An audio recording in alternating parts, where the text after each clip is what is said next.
Okay, तो चलिए आगे हम लोग बढ़ते हैं।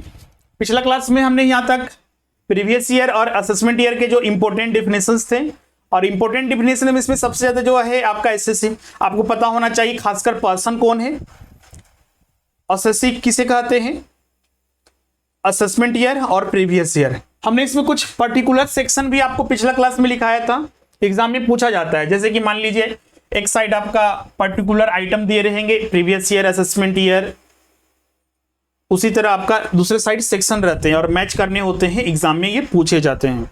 तो सेक्शन पे अब इसमें देखिए बहुत सारे सेक्शन आ जाते हैं, सभी सेक्शन याद नहीं करना है।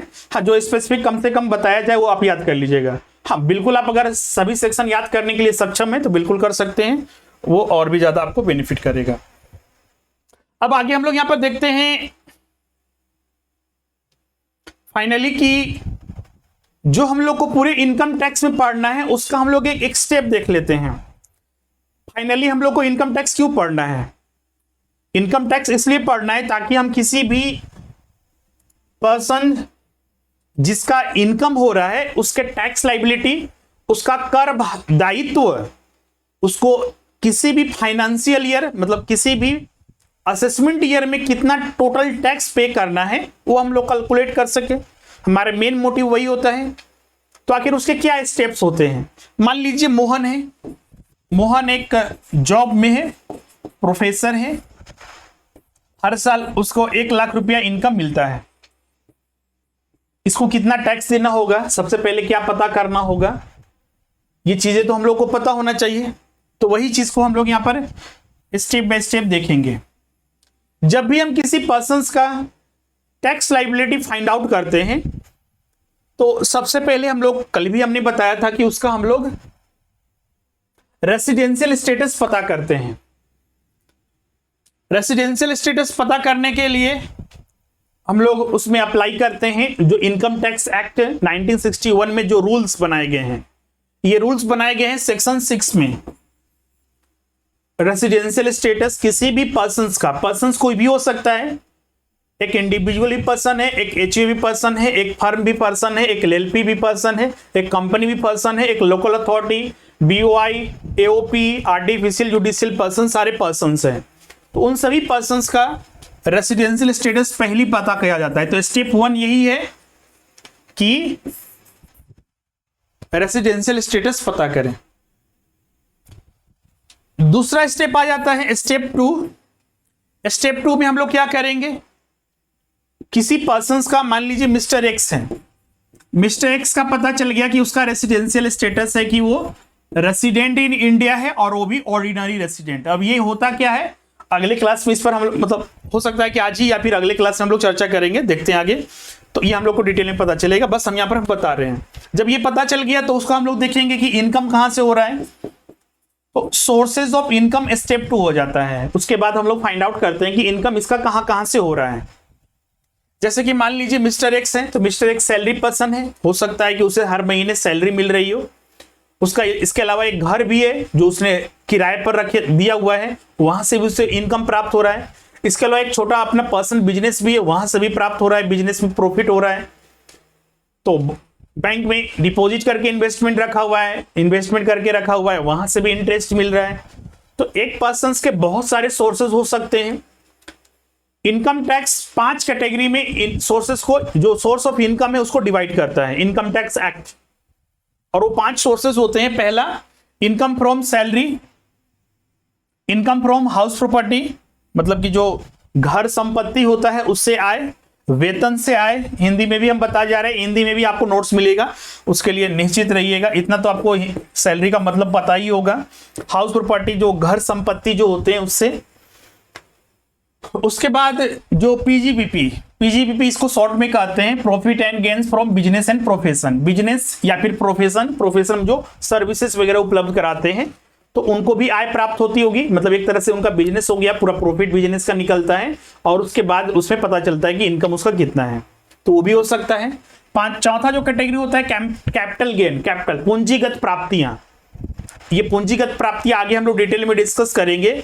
जैसे कि मान लीजिए किसी का अपना कोई घर है या फिर कोई ज्वेलरी है, उसको आप बेचा, तो वहां से भी हो सकता है कि 2010 में खरीदा, उसे 2015 में 2020 में बेचता है, तो खरीदने का डेट और बेचने का डेट, तो दोनों को परचेज का डेट पता चल जाएगा वहां से कि परचेज कितना रुपीस में किया गया था, सेल कितने में हुआ, और बहुत सारे और एडजस्टमेंट होते हैं। उसके बाद हम लोग को वहां पर कुछ कैपिटल गेन प्राप्त होते हैं। हो सकता है वहां पर लॉस भी हो, जरूर नहीं कि हमेशा गेन ही होगा। और इसमें भी दो तरह के होते हैं, एक शॉर्ट टर्म और एक लॉन्ग टर्म। अब ये दोनों को अलग अलग डिफ्रेंशिएट किया जाता है। ये शॉर्ट टर्म और लॉन्ग टर्म, ये कितने दिन तक वो एसएससी के पास रहा उसके आधार पर देखा जाता है कि वो कितना पीरियड के लिए उसके पास था।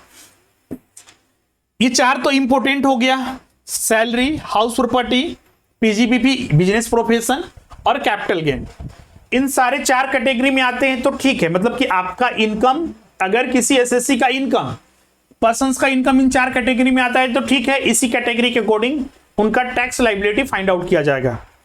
अब कोई ये बोल सकता है कि हमने तो ना बिजनेस कर रहे हैं ना कुछ कर रहे हैं, हमने तो एक बैंक में जाकर 50 लाख डिपॉजिट कर दिए हैं, और 50 लाख के डिपॉजिट पर तो वो तो बिजनेस नहीं हुआ। मान लीजिए कोई तो ये नहीं बोल सकता है कि सैलरी हुआ, हाउस प्रॉपर्टी भी नहीं है, पीजीबीपी भी नहीं है, कैपिटल गेन भी नहीं है, क्योंकि इस पर तो ब्याज मिलता है, इंटरेस्ट मिलता है, तो उसका क्या होगा? क्या इस पर टैक्स नहीं लगेगा? बिल्कुल लगेगा। और वो होता है पांचवा सोर्स जो होता है income from other sources. Income from other sources से वहां पर टैक्स जो है वो लिया जाएगा। तो ये सेकेंड स्टेप था। एक पर्सन का हो सकता है कि एक से ज्यादा सोर्स ऑफ इनकम हो या फिर एक ही सोर्स ऑफ इनकम हो, तो डिपेंड करेगा पर्सन के सोर्सेज ऑफ इनकम पर। अब हम लोग आते हैं स्टेप 3 में। स्टेप 3 हम लोग क्या करेंगे कि हर एक सोर्स ऑफ इनकम से फाइंड आउट करते हैं उसकी टोटल जो ग्रोस इनकम होता है, टोटल इनकम जो होता है, ग्रोस इनकम, उसके बाद फिर हम लोग टोटल इनकम कैलकुलेट करते हैं, और फिर उसको हम लोग क्या करते हैं, उनको एक साथ लिखते हैं। फिर मतलब कि टोटल हम लोग वहां पर कैलकुलेट कर लेते हैं हर एक सोर्सेज से, और उसके बाद फिर हम लोग स्टेप 4 में आ जाते हैं। स्टेप 4 में, स्टेप 3 तक ध्यान रखिएगा कि हमें पता चल जाएगा कि किसी भी एसएससी का किसी भी प्रीवियस ईयर में, यहां पर ध्यान रखिएगा, जो हम लोग यहां पर टैक्स लायबिलिटी कैलकुलेट कर रहे हैं प्रीवियस ईयर के आधार पर कर रहे हैं, असेसमेंट ईयर में। बहुत सारे स्टूडेंट इसको समझ नहीं पाते हैं।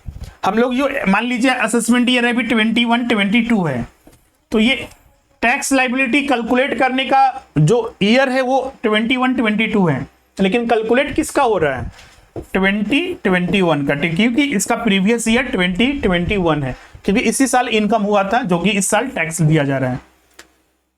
तो इस ईयर में हम लोग अभी है, क्योंकि टैक्स लायबिलिटी यहां पर कैलकुलेट कर रहे हैं। तो 2021 में किसी भी पर्सन का कितना टोटल टैक्स, मतलब कि टोटल इनकम, टैक्सेबल इनकम नहीं इसको बोलते हैं, टोटल इनकम कितना हुआ, वो हम लोग को स्टेप 3 तक पता चल जाएगा।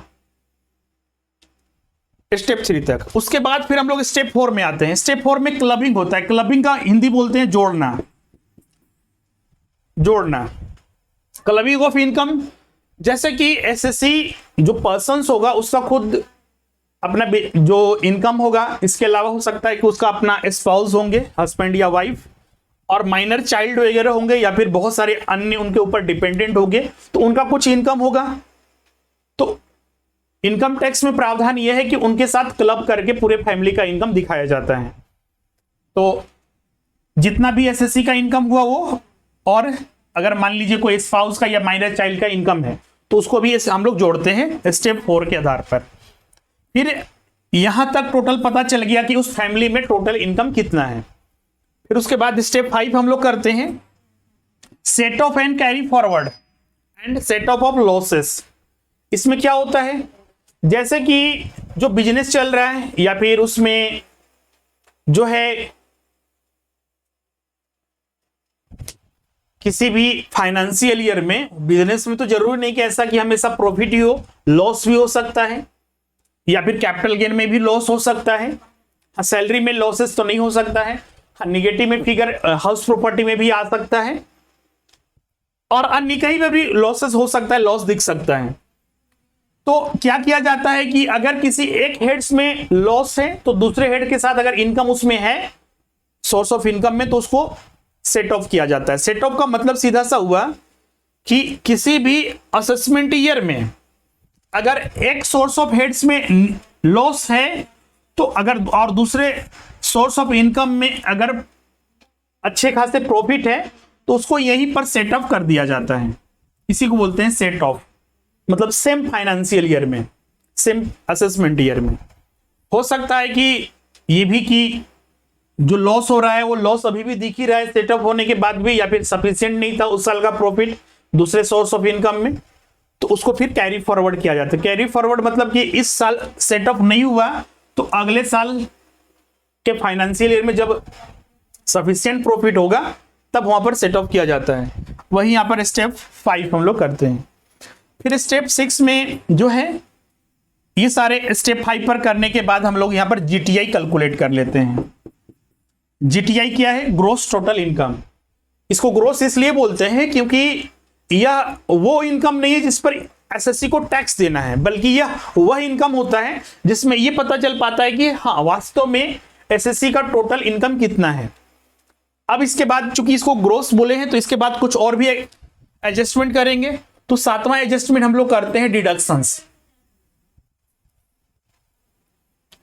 डिडक्शंस क्या होता है? जैसे कि बहुत सारे एसएससी खुद या पर्सन जो है बहुत सारे इन्वेस्टमेंट करते हैं एलआईसी के रूप में, या फिर लाइफ पर, या फिर मेडिकल के लिए खर्चे करते हैं, रेंट वगैरह पे कर रहे हैं, या फिर कोई बीमार है तो उसका इलाज करवा रहे हैं। तो वैसे में गवर्नमेंट क्या करती है? इनको मोटिवेट करती है, या फिर बोल सकते हैं इसको और प्रोमोट करती है, ताकि लोग अपने लाइफ के ऊपर ज़्यादा जागरूक हो सके, या फिर बिजनेस में भी ये सारी चीज़ें होती है। तो यहाँ पर रिडक्शन उसी चीज़ का दिया जाता है जो कि 80C से लेकर 80U तक इनकम टैक्स एक्ट 1961 में ये बताया गया है। तो वही हम लोग यहाँ पर डिडक्शंस करते हैं, मतलब जीटीआई में से माइनस करते हैं डिडक्शंस को 80C से 80U तक। ये करने के बाद हम लोग को फिर फाइनली जो है स्टेप 8 में जो हम लोग को फाइंड आउट पूरे पर्पस था, जो भी पर्पस था वो हम लोग को फाइनली मिल गया। इसको टोटल इनकम या टैक्सेबल इनकम कहते हैं। मतलब कि यह वह आय है, इनकम है जिस पर टैक्स देना होगा। हाँ, इसके बाद भी कुछ स्टेप्स यहां पर आते हैं, जैसे कि स्टेप 9 तो यहां पर डायरेक्ट हो गया कि मान लीजिए किसी का टोटल यहां पर टैक्सेबल इनकम दिख रहा है 50 लाख, तो जो टैक्स रेट है उसको अप्लाई कर देते हैं। लेकिन कभी कभी यहां पर यह भी होता है कि अगर एक स्पेसिफिक इनकम दिख रहा है, जैसे कि अगर हम बोलें कि 5 लाख से कम इनकम दिख रहा है, अभी नियम जो है उसके अनुसार 5 लाख से अगर टैक्सेबल इनकम जो है कम है तो यहां पर एक रिबेट भी मिलता है। रिबेट सेक्शन 87A के तहत। ये रिबेट क्या होता है? जैसे कि कोई भी, आगे हम लोग इसके बारे में और भी डिटेल में डिस्कस करेंगे, बस इसमें ध्यान रखिएगा एक रिबेट होता है कि अगर ये टैक्सेबल इनकम 5 लाख से कम है तो उनको 1 रुपया भी टैक्स नहीं देना पड़ता है, 5 लाख तक रिबेट मिल जाता है। और सिर्फ ये इंडिविजुअल को मिलता है, बाकी पर्सन्स के नहीं मिलता है। जैसे कि कंपनी या फिर कोई फर्म होगा तो उनको नहीं मिलता है। टोटल फिर जितना टैक्स लाइबिलिटी है उस पर जो चार्ज कर दिया जाता है। तो रिबेट हम लोग आगे डिस्कस करेंगे अगर 5 लाख से इनकम है तो स्टेप 8 हो गया। स्टेप 9 यहाँ पर ये भी हो सकता है, मतलब स्टेप 8 के बाद अगर इंडिविजुअल है और 5 लाख से इनकम कम है तो यहाँ पर रिबेट का एक प्रावधान लागू होता है। हम उसको इग्नोर कर रहे हैं क्योंकि वो स्पेसिफिक कुछ ही जगह लागू होता है, इसलिए वहां पर इग्नोर है ये। अब हम लोग आते हैं फाइनली स्टेप 9। स्टेप 9 में ये जो टैक्सेबल इनकम है इस पर जो टैक्स रेट अभी चल रहा है, पिछला क्लास में हमने बताया था कि जो भी टैक्स रेट किसी पर अप्लाई होता है वो हर एक फाइनेंशियल ईयर, मतलब हर साल जो फाइनेंस जो बिल आता है, फाइनेंस एक्ट जो बनता है उसी में दिया रहता है, उसी असेसमेंट ईयर के लिए। तो वो हम लोग देख के उसको अप्लाई कर देते हैं कि कितना उस पर टैक्स लिया जाना है। वो डिपेंड करेगा कि वो उस साल का उस असेसमेंट ईयर के लिए क्या टैक्स रेट है। और फाइनली अगर मान लीजिए यहाँ पर टैक्स लाइबिलिटी जो है कैलकुलेट टैक्स अप्लाई करने के बाद जो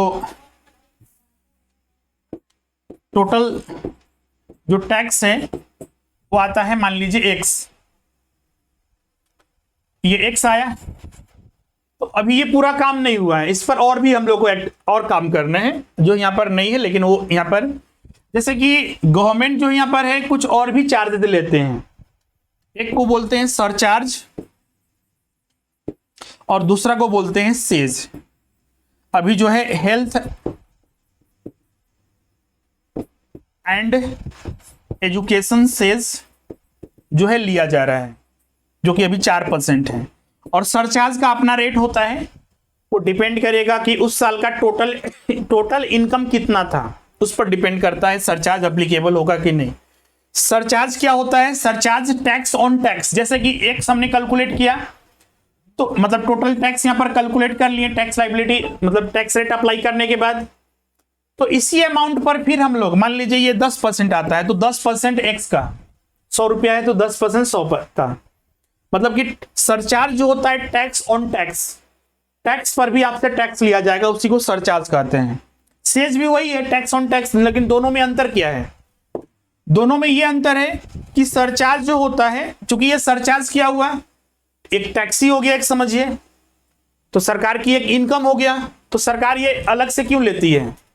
कुछ अपने स्पेसिफिक जनरल खर्चे को भरपाई करने के लिए सरचार्ज और सेस दोनों लिया जाता है। दोनों टैक्स ऑन टैक्स ही है, लेकिन दोनों में अंतर भी है। सरचार्ज जो लिया जाता है जनरल एक्सपेंडिचर के लिए, जनरल जो खर्चे हैं, सामान्य जो खर्चे हैं गवर्नमेंट का, उसकी भरपाई करने के लिए। और सेज यहां पर देख भी रहे हैं स्पेसिफिक लिखा हुआ है कि मतलब कि हेल्थ एंड एजुकेशन, गवर्नमेंट का जो खर्चा होगा हेल्थ इंफ्रास्ट्रक्चर के लिए या फिर जो एजुकेशन पर्पस के लिए जो एक्सपेंडिचर करेगी, उसी पर ये सेज चार्ज किया जाता है। क्लियर है? तो दोनों में यही है, मतलब कि यहां पर फिर हम लोग ऐड करेंगे सरचार्ज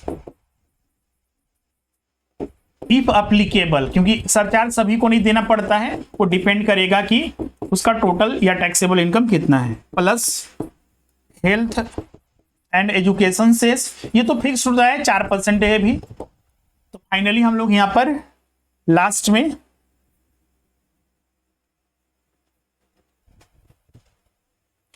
जो है लास्ट में फिर टैक्स लाइबिलिटी यहां पर कैलकुलेट कर लेते हैं। टैक्स लाइबिलिटी मतलब कि उस फाइनेंशियल ईयर में कितना टैक्स देना है फाइनली, इसके बाद हम लोग को यहां पर XXX यहां पर दिख रहा है। और ये नियरेस्ट 10 के मल्टीपल में होना चाहिए।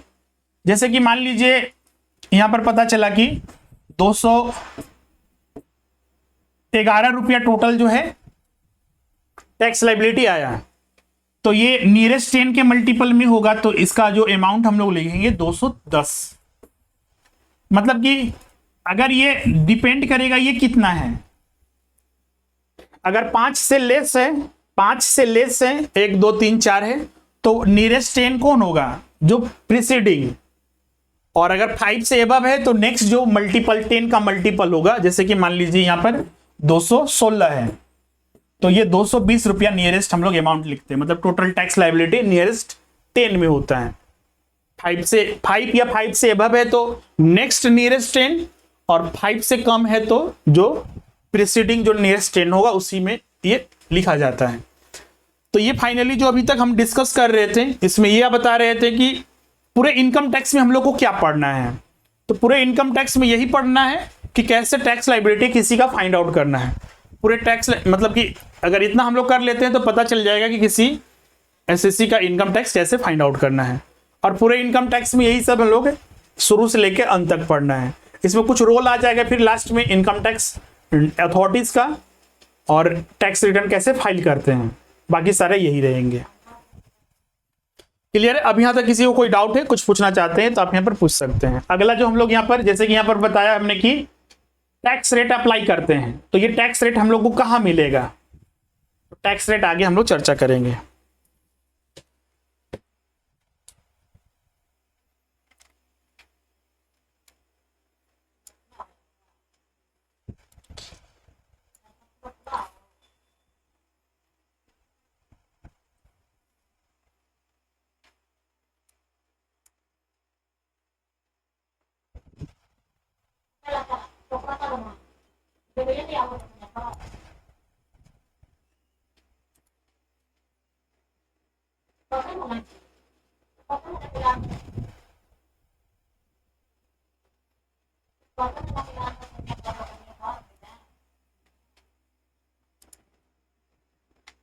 ओके कि नहीं, हो कोई डाउट नहीं है?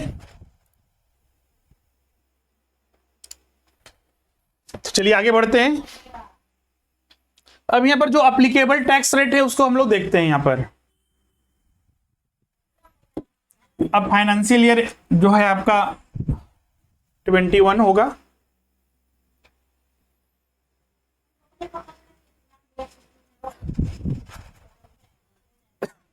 जैसा कि हमने यहां पर स्टेप 9 में बताया कि जो टैक्स रेट अप्लीकेबल होगा यहां पर अप्लाई करते हैं उसी के अकॉर्डिंग। अब टैक्स रेट कहां पर मेंशन है, तो जैसा कि हमने बताया कि जो स्पेसिफिक टैक्स रेट होता है एनुअल जो फाइनेंस एक्ट होता है उसी में होता है। इसके अलावा भी एक जगह और सोर्स होता है इनकम टैक्स एक्ट में। मतलब कि कुछ ऐसे भी टैक्स रेट हैं, इसको हम लोग बोलते हैं स्पेशल टैक्स रेट, जो कि इनकम टैक्स एक्ट 1961 में मेंशन है। और बाकी के जो टैक्स रेट हैं वो सारे के सारे जो हर साल जो फाइनेंस एक्ट आता है उसमें मेंशन होता है। सबसे पहले हम लोग देखते हैं कि जो स्पेशल टैक्स रेट है उसका क्या रेट चल रहा है, जो कि इनकम टैक्स एक्ट 1961 में दिया गया है। एग्जाम में इसको भी पूछा जाता है, जैसे आपसे पूछ देगा कि जो विनिंग फ्रॉम लॉटरीज गेम्स वगैरह पैजल्स वगैरह है, या तो इसका सेक्शन पूछा जाएगा कि किस सेक्शन में है, या फिर इसका जो अप्लीकेबल टैक्स रेट है वो पूछा जा सकता है। तो इसको आपको याद कर लेना है। यहां पर एक चीज ध्यान रखिएगा कि आगे जब हम लोग कैपिटल गेन पढ़ेंगे तो वहां पर देखेंगे ये कि लॉन्ग टर्म और शॉर्ट टर्म में थोड़ा अलग अलग डिफरेंस हो सकता है, लेकिन अगर ये फिक्स नहीं है, यहां पर ये 20 और 15 दिया हुआ है, तो एक जनरल जब लागू होता है तब ये कम भी हो सकता है या फिर अलग भी हो सकता है।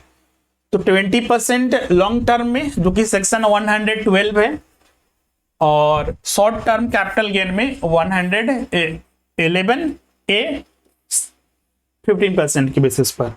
फिर विनिंग फ्रॉम लॉटरीज, मतलब कि जो गेम्स वगैरह होते हैं, लॉटरीज वगैरह होते हैं, तो ये section 115BB 30%। Undisclosed income, undisclosed मतलब कि इसको हिंदी बोलते हैं अघोषित संपत्ति, सॉरी अघोषित आय, मतलब कि वैसी आय जो आपने सरकार से इनकम टैक्स डिपार्टमेंट से छुपा के रखा, और अगर पता चल गया तो ये तो जो इनकम है टोटल उस पर टैक्स लिया जाता है। पेनाल्टी तो अलग से लगता है, जेल अलग से होता है, वो अलग चीज है। मतलब कि जो प्राप्त आय हुआ उस पर जो टैक्स लगेगा जो लीगली, तो वो ये है। और बाकी तो जो पेनाल्टी लगना है, जो अलग से लगना है, जुर्माना वगैरह, जेल वगैरह, वो अलग चीज है। तो ये अनडिस्क्लोज्ड इनकम पर सेक्शन 115BE 60%, मतलब टोटल जितना इनकम हुआ उसमें 60% सरकार ले लेंगी। और उसके बाद लास्ट आ जाता है एक income by way of dividend exceeding 10 lakhs in aggregate. Dividend जो कि कंपनी डिक्लेयर करती है, अगर 10 लाख से ज्यादा है तो section 115BBDA, section 115BBDA at the rate of 10%। मतलब ये फ्लैट रेट है, फिक्स है, जो यहां पर 10% है। तो ये स्पेशल टैक्स रेट है जो कि यहां पर आपको ध्यान में रखना है इन सभी को।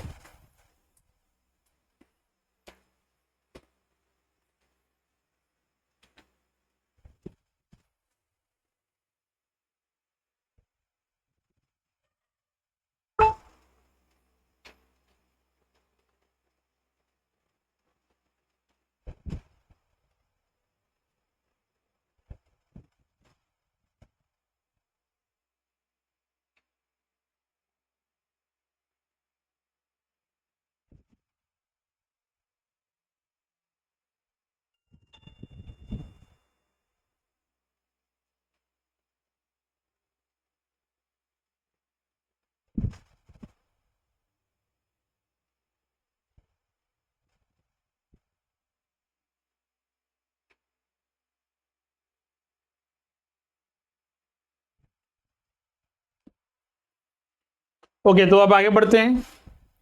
अब यहां पर आते हैं जो टैक्स रेट फाइनेंस एक्ट में मेंशन किया गया है। फाइनेंस एक्ट में जो टैक्स रेट चल रहा है वो हम लोग देखते हैं अब। तो यहां पर अलग अलग एसएससी के लिए अलग अलग एप्लीकेबल है। यहां पर असेसमेंट प्रीवियस ईयर अलग लिखा हुआ है, उससे कोई मतलब नहीं है। यहां पर आप लोग को ध्यान रखना है 2021 और ये 21-22। 21। सबसे पहले हम लोग यहां पर देखते हैं जो टैक्स रेट अप्लीकेबल है पर्संस के आधार पर, यहां पर टैक्स रेट देखने को मिलेगा। जैसे कि एक इंडिविजुअल है तो इंडिविजुअल का टैक्स रेट क्या होगा, एक एचयूएफ है तो उसका टैक्स रेट क्या होगा। तो सबसे पहले हम लोग यहां पर देखते हैं जो एक इंडिविजुअल है, एक एचयूएफ है, एओपी है, बीवायू है, आर्टिफिशियल जुडिशियल पर्सन है। तो पहला, दूसरा, तीसरा, चौथा, पांचवा, तो इन टोटल 5 पर्संस के लिए जो टैक्स रेट एप्लीकेबल है वो हम लोग यहां पर सबसे पहले देखेंगे। इसमें हम लोग इंडिविजुअल का थोड़ा अलग देखते हैं, इंडिविजुअल का अलग देखिएगा। इंडिविजुअल को सबसे पहले हम लोग यहां पर समझते हैं, इंडिविजुअल का अलग थोड़ा टैक्स रेट कैसे होता है। इंडिविजुअल का मतलब सीधा सा एक नेचुरल पर्सन है, नेचुरल पर्सन को जो आय प्राप्त होगी उस पर टैक्स जो देना है उससे संबंधित। तो इनकम टैक्स एक्ट में इंडिविजुअल को 3 कैटेगरी में बांटा गया है। 3 कैटेगरी ये एज के आधार पर बांटा गया है कि अगर जिसका एज है 60 साल से 60 ईयर से कम, उनको पहला कैटेगरी है। दूसरा कैटेगरी में 60 से 80 के लिए रखा गया है और 80 से एबव को तीसरा कैटेगरी में। 60 से जो बिलो हैं, 60 साल से जिनका एज कम है उनको जनरल कैटेगरी बोला जाता है, और जिनका 60 से 80 के बीच में है सीनियर सिटीजन, और 80 से एबव सुपर सीनियर सिटीजन में आते हैं, अति वरिष्ठ बोल सकते हैं। और ये वरिष्ठ, अब इनका टैक्स रेट क्या है, तो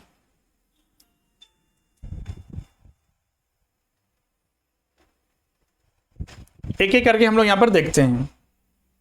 इसमें एक चीज और ध्यान रखिएगा कि जिनका 60 से बिलो, पहले हम लोग देखते हैं कि इंडिविजुअल जिनका एज 60 ईयर से कम है,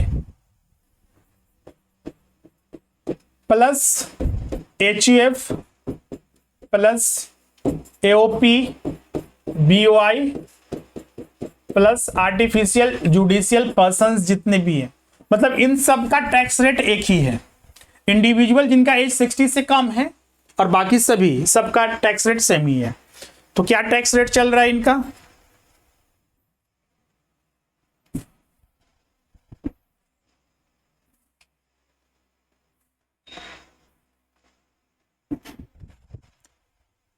एक साइड इनकम है, इसको आप लोग लिखिएगा यहां पर, इसको नोट करते जाइएगा। एक साइड इनकम है और एक साइड टैक्स रेट है।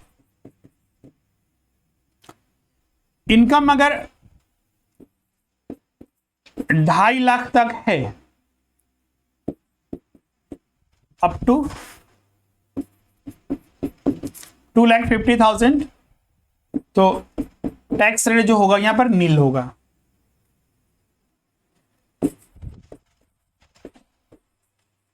ढाई लाख से 5 लाख है तो 5%। ये नोट्स में भी मिलेगा, यहां पर नोट्स देखिएगा उसमें भी रहेगा, अगर लिखते हैं तो बहुत ही अच्छी बात है। हाँ, लेकिन नोट्स में समझने में एक यहां पर जो हम लिखाएंगे वो बहुत आसान होगा आपको। नोट्स में भी बाकी सारा दिया हुआ है। देखिए यहां पर 2.5 लाख तक नील है, 2.5 लाख से 5 लाख तक 5% है, 5 से 10 लाख 20% और 10 से एबव 30%। यहां पर जो हम लिखा रहे हैं उसमें ये चीज हम अपडेट कर रहे हैं कि आप एग्जाम में इसका यूज करते हैं तो बहुत ही आसानी होगा कैलकुलेट करने में। यहां तक तो सेम रहेगा। अब यहां पर चलते हैं 5 से 10 लाख। किसी का इनकम अगर 5 से 10 लाख है तो इसका जो टैक्स रेट होगा 20%।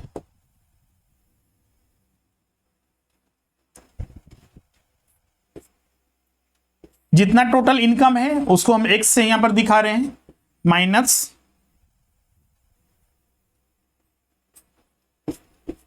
5 लाख प्लस 12,500।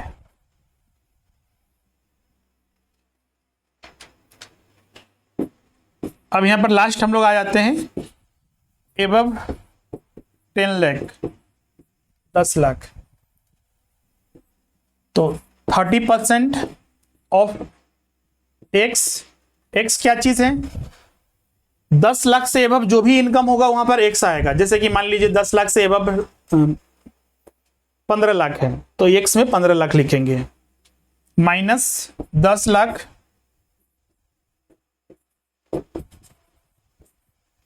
प्लस 1,12,500।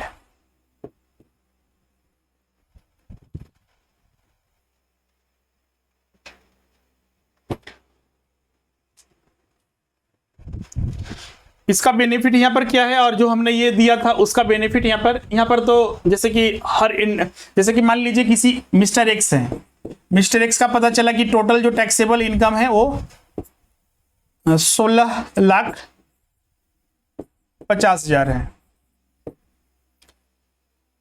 इसमें क्या करना पड़ता है कि सबसे पहले 2.5 लाख को अलग करना पड़ता है, फिर 5 लाख से 10 लाख के लिए अलग करना पड़ता है, फिर 10 लाख से एबव कितना है उसको अलग करना पड़ता है। तो हर एक के लिए अलग अलग स्टेप करने पड़ते हैं। अगर ये फार्मूला आपको पता है तो आप यहां पर सीधा सा जो अभी हमने बताया 16,50,000, 16,50,000 किस कैटेगरी में आएगा? ये लास्ट कैटेगरी में आएगा। यहां पर पुट कर लीजिए, डायरेक्ट आपका ये आंसर दे देगा। ये बेनिफिट यहां पर मिलेगा। दोनों आप कर सकते हैं। डायरेक्ट आपको अगर लगता है मन की नहीं हम अलग अलग ही करके कैलकुलेट करेंगे तो 16,50,000 को पहले 2.5 लाख तक उसको हटाइए कि टैक्स नहीं लगेगा, फिर 2.5 लाख से 5 लाख के बीच को बनाइए 5 लाख का कि उस पर 5% लगेगा, फिर 5 से 10 लाख 5 लाख का 20% लगेगा, और फिर 10 लाख से एबव जो है उस पर 30% लगेगा। वो भी कर सकते हैं या फिर डायरेक्ट यहाँ पर पुट कर दीजिए एक्स की जगह 16,50,000, तुरंत आंसर आ जाएगा विद इन सेकेंड। और एग्जाम में ज़्यादा आपके लिए यही सही रहेगा कि आप तुरंत उत्तर दे सकें।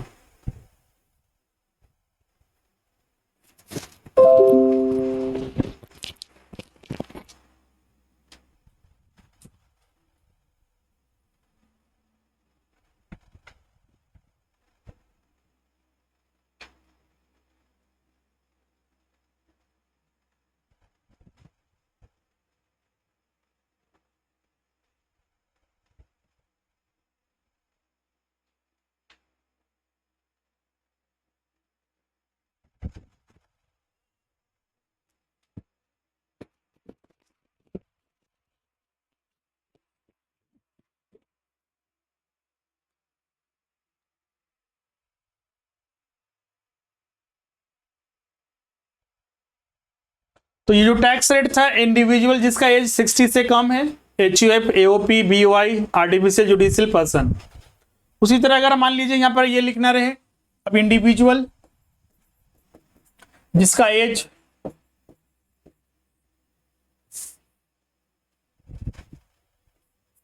60 से एबव है बट 80 से कम है, तो उसका टैक्स रेट क्या होगा? इसको हम लोग सीनियर सिटीजन में लिखते हैं। तो इसके लिए सीधा सा यहां पर है कि इनका जो एग्जेम्पशन लिमिट है, इंडिविजुअल जिसका एज 60 से कम है उनके मुकाबले इनको 50,000 जो है अतिरिक्त एग्जेम्पशन मिलता है। मतलब कि 3 लाख तक टैक्स नहीं लगेगा। बाकी वही 3 लाख से 5 लाख 5%, 5 लाख से 10 lakh 20% of x minus 5 lakh plus 10,000, और फिर वही above 10 lakh 30% of x minus 10 lakh plus 1,10,000।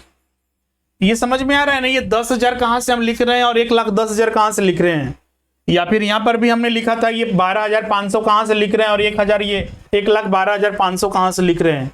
अगर नहीं समझ में आ रहा है तो इसका कोई बनाने का बेनिफिट नहीं है। एक हम बता दे रहे हैं यहाँ पर कि ये 1,12,000 रुपया हम कहाँ से लिख दिए।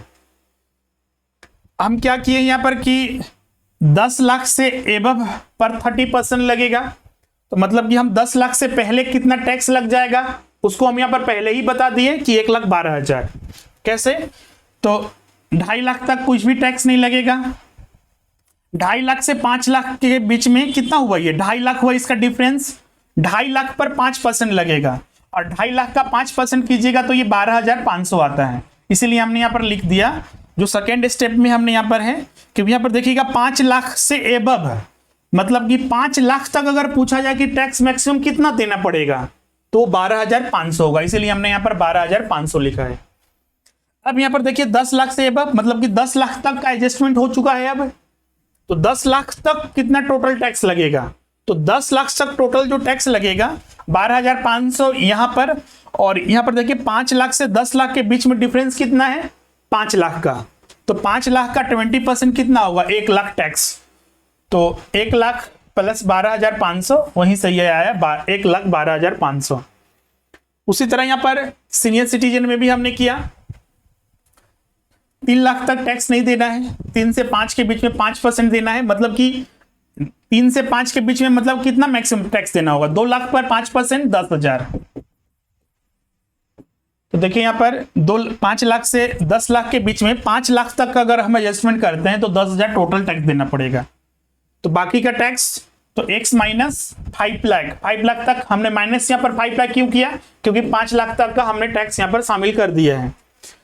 और एबव 10 लाख, तो एबव 10 लाख में यहाँ पर क्या होगा, अब यहाँ पर देखिए 10 लाख तक कितना टोटल टैक्स देना होगा मैक्सिमम, तो 10,000 इधर और इधर 5 लाख से 10 लाख के बीच में 5 लाख का डिफरेंस, और 5 लाख पर 20%, तो 5 लाख का 20% 1 लाख, तो 1,10,000, 10 लाख तक के टैक्स देना पड़ेगा। अगर किसी का इनकम 10 लाख से ज्यादा है तो 10 लाख तक तो निश्चित है कि उसको 1,10,000 फिक्स हो गया कि देना ही है। बाकी अब 10 लाख से एबव जितना भी होगा, 10 लाख से एबव जितना भी होगा उस पर 30% देना होगा। जैसे कि अभी हम यहाँ बता रहे थे 16,50,000, तो 16,50,000 यहाँ पर माइनस कर देंगे 10 लाख, क्योंकि 10 लाख तक का टैक्स हमने शामिल कर दिया है। तो 30% उसका करेंगे तो फाइनली फिगर आ जाएगा तुरंत।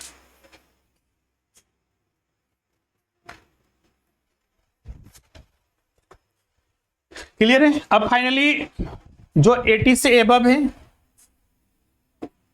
इंडिविजुअल जिनका एज 80 साल से ज्यादा है, सुपर सीनियर सिटीजन कहा जाता है इन्हें।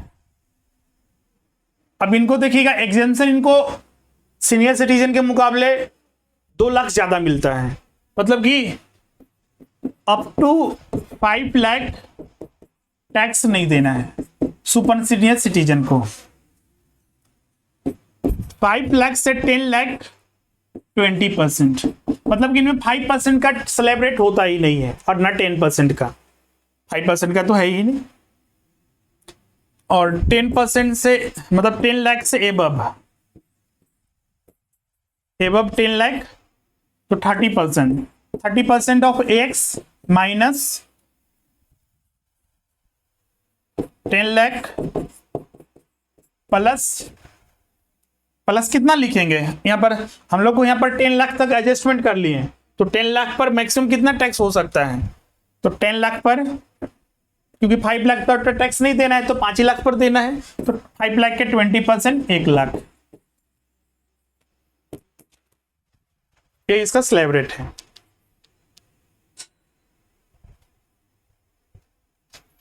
तो इसको भी नोट कर लीजिएगा।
ओके, तो अब आगे बढ़ते हैं।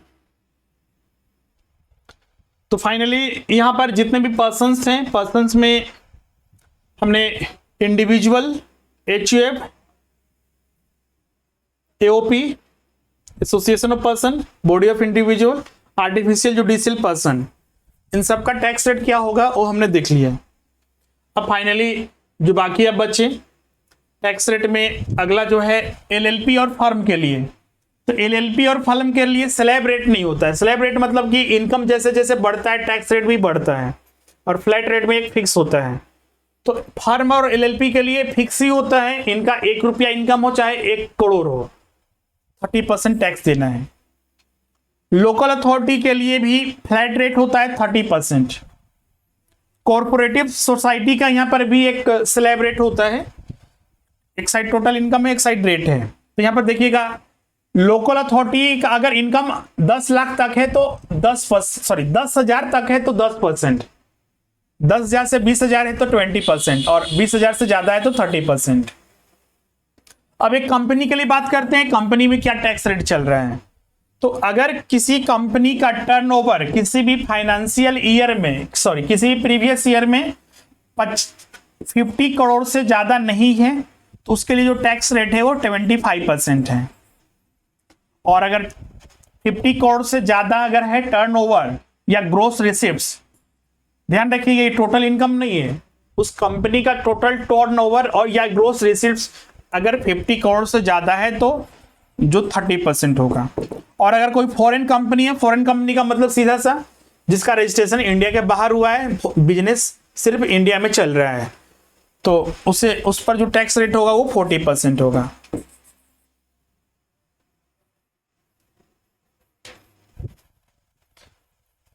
तो इसको भी नोट कर लीजिएगा।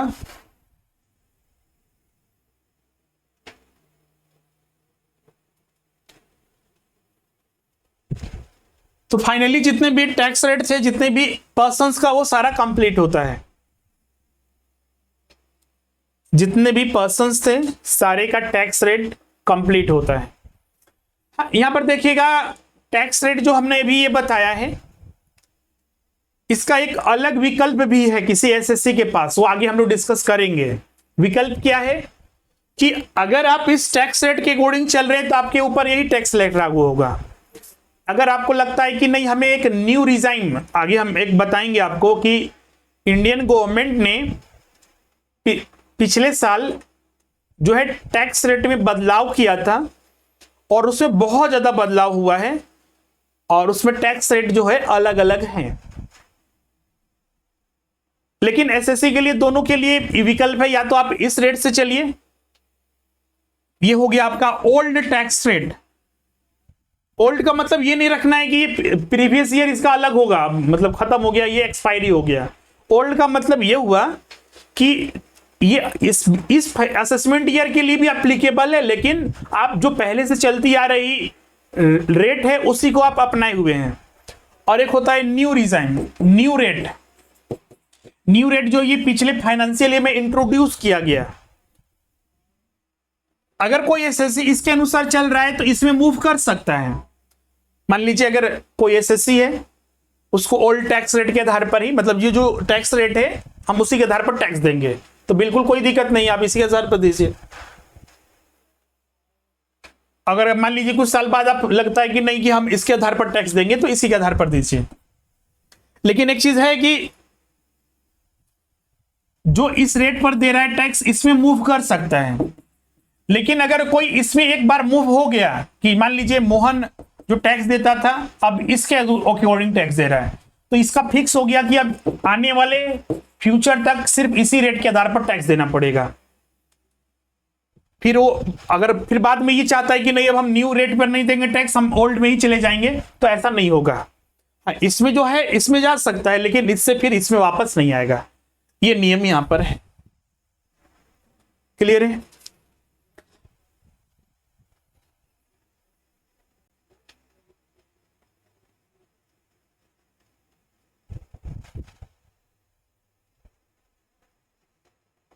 अब देखिएगा, आप बोलिएगा सर कि न्यू रिजाइन क्या है जो टैक्स रेट, तो यहां पर देखिए, यहां पर 2021 फाइनेंशियल ईयर से ही लागू हुआ है।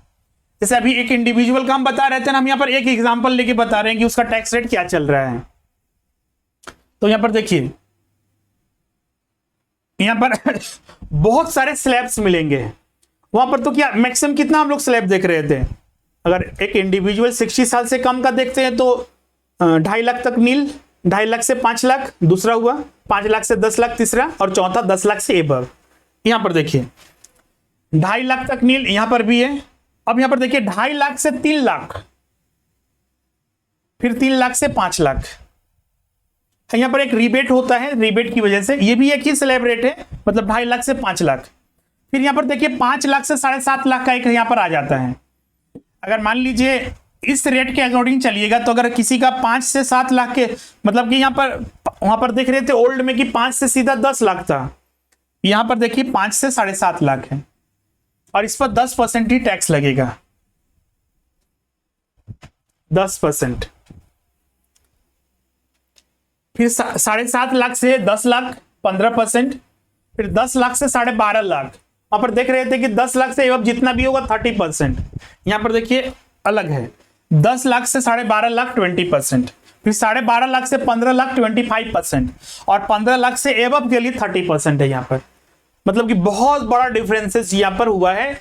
न्यू रेट जो चल रहा है, मतलब दोनों चल रहा है, मतलब ये न्यू रेट जो होगा उसमें बहुत सारे स्लैब्स इसमें बन चुके हैं, और 15 लाख से एबव के लिए यहां पर 30% है।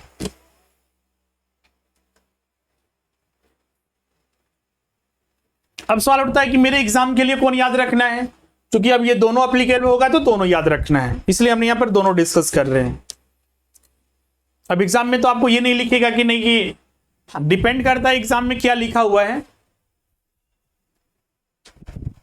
वहां पर लिखिएगा स्पेसिफिक आखिर कौन सा यूज करना है। अगर कुछ नहीं लिखा है तो ओल्ड के आधार पर ही आप, मतलब जो पहले बताएं उसी आधार पर कैलकुलेट कीजिएगा।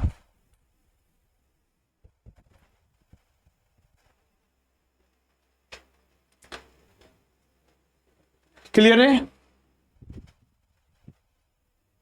अब यहां पर एक रिबेट आपको बता रहे थे। अब चलिए यहां पर जितना भी टैक्स रेट था वो हम लोग देख चुके हैं सारे एसएससी का। अब बीच में एक रिबेट बता रहे थे, जैसे कि रिबेट दिया जाता है सेक्शन 87A के अकॉर्डिंग।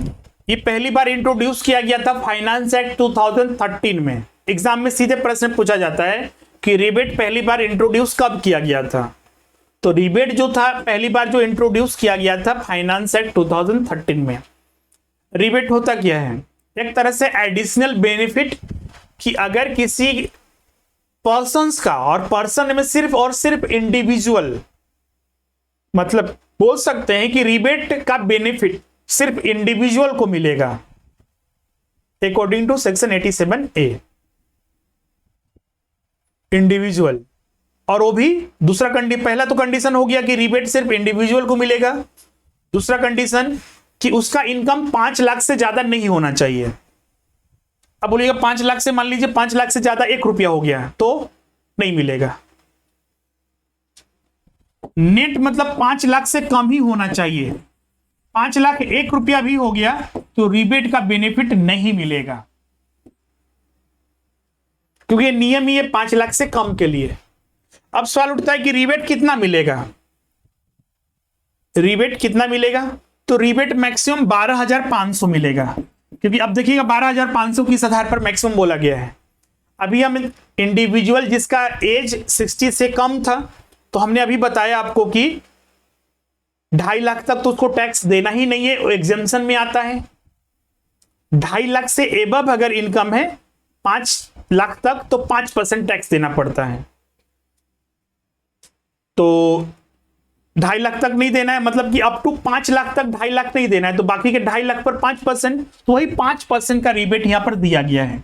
लेकिन कंडीशन ये होना चाहिए कि 5 लाख से कम होना चाहिए। 5 लाख से 1 रुपया भी ज्यादा हो गया तो टैक्स जो है मतलब कि देना पड़ेगा, रिबेट नहीं मिलेगा।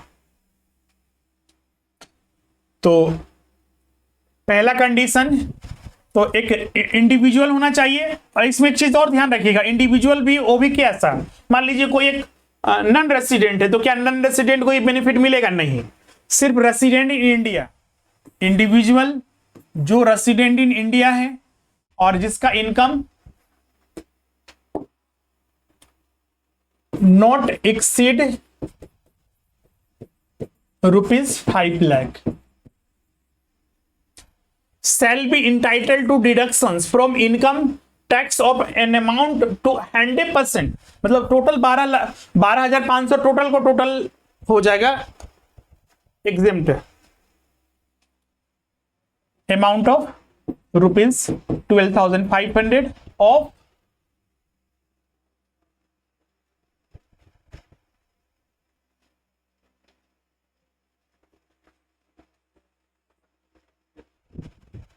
अच्छा, ये डेट लिखा हुआ है स्पेसिफिक, हम नोट्स देंगे उसमें आपका, मतलब ये विद इफेक्ट फ्रॉम यहाँ पर लिखा हुआ है कि ये कब से लागू होगा, तो ये अभी भी फाइनेंशियल ईयर में लागू हुई है। तो बीच में देखिए कभी कभी न्यूज़पेपर में आता था कि सरकार बोलती थी कि जिनका इनकम कम है 5 लाख तक टैक्स उनको नहीं देना है, मतलब 5 लाख तक कोई अगर बेनिफिट लेना चाहे तो 5 लाख तक अगर उसका इनकम है तो टैक्स 1 रुपया भी नहीं देना पड़ेगा। इंडिविजुअल के लिए, सुपर सीनियर सिटीजन के लिए तो पहले से ही है कि 5 लाख तो उनको टैक्स नहीं देना है। एक इंडिविजुअल जिसका एज 60 साल से कम है उसको भी 5 लाख तक इनकम है, 5 लाख तक है तभी, 5 लाख से ज्यादा हो गया तो नहीं मिलेगा, 2.5 लाख तक ही बेनिफिट मिलेगा। तो यही रिबेट है। रिबेट में आप ध्यान रखिएगा कब इसको इंट्रोड्यूस किया गया था, रिबेट का बेनिफिट किसको मिलेगा, क्या ये नॉन रेसिडेंट को मिलता है, तो नहीं, 5 लाख से कम होना चाहिए। तो एग्जाम में प्रश्न यहां से बिल्कुल पूछा जाता है।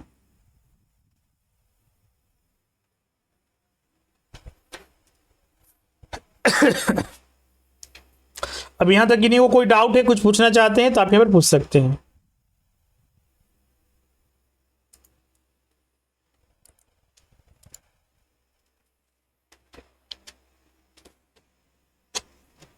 कोई एग्जांपल लेके हमने यहां पर बताया है किस तरह से बेनिफिट मिलता है। जैसे कि किसी एक पर्सन का इनकम, टोटल इनकम जो है 5 लाख है, तो बेसिक एग्जाम्पशन के तहत ही उसका तो 2.5 लाख माइनस हो जाएगा। अब बाकी का जो 2.5 लाख उस पर तो 5% टैक्स देना है, मतलब 12,500 रिबेट उसको मिल जाएगा क्योंकि वो कंडीशन सेटिस्फाई कर रहा है, इसीलिए उसको टैक्स 0। अब यहाँ पर दूसरा पॉइंट जो है हम लोग को हेल्थ एंड एजुकेशन से 4% लग रहा है। ये टोटल जो इनकम और सरचार्ज होता है, एग्जाम में देखिएगा पूछा जाता है कि सेज जो है वो किस पर अप्लीकेबल होता है, किस अमाउंट पर, तो टोटल जो इनकम टैक्स है और सरचार्ज उस पर लागू होगा, ये चीज ध्यान रखिएगा। अब यहां पर तीसरा जो इंपॉर्टेंट फैक्ट रह जाता है सरचार्ज। सरचार्ज अभी कितना अप्लीकेबल है, तो सरचार्ज यहां पर देखिए अलग अलग एसएससी के लिए अलग अलग अप्लीकेबल है।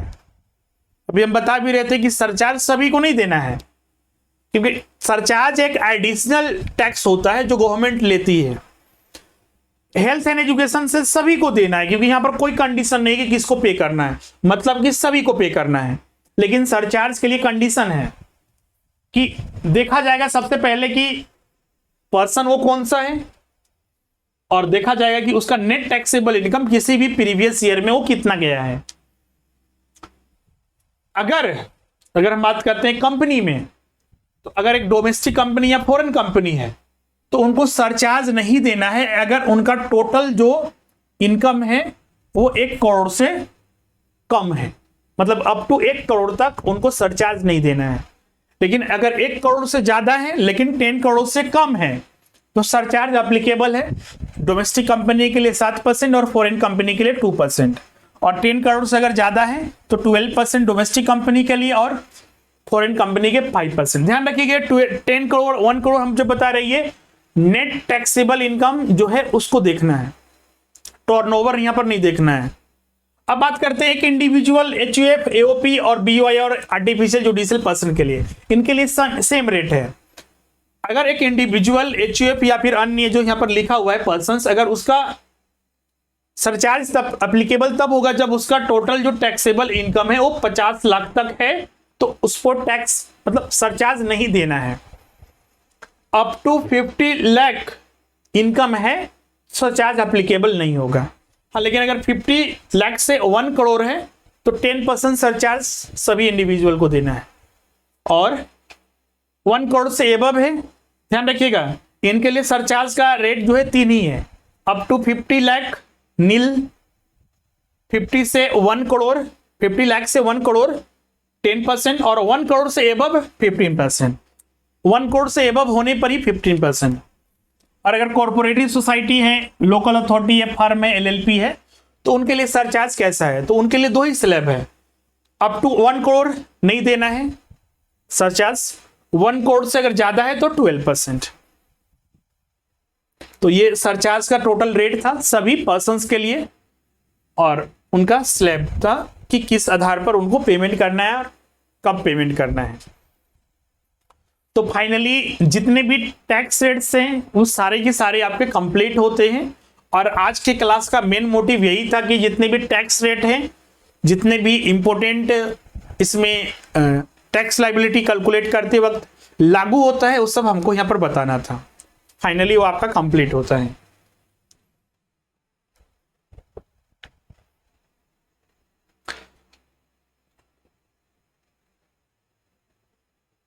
अब अगली क्लास में जो हम लोग हैं रेसिडेंशियल स्टेटस को स्टडी करेंगे, जो कि सेक्शन 6 के अंतर्गत आता है। अब आज के सेशन में किन्हीं को कोई डाउट है, कुछ पूछना चाहते हैं तो आप यहां पर पूछ सकते हैं।